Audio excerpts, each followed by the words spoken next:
Today we will talk about how can you add Metaobject definition on your Shopify app.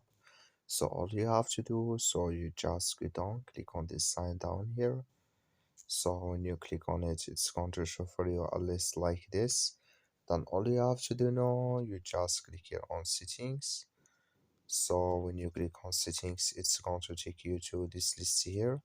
Then all you have to do now, you just go down here and you click here on custom data. So then it's going to take you to this list here.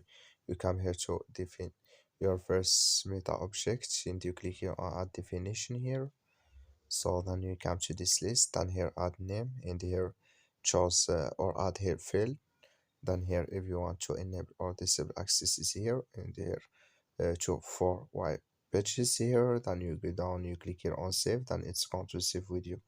That's all you have to do. Thank you for watching. Don't forget to support us by liking, subscribe.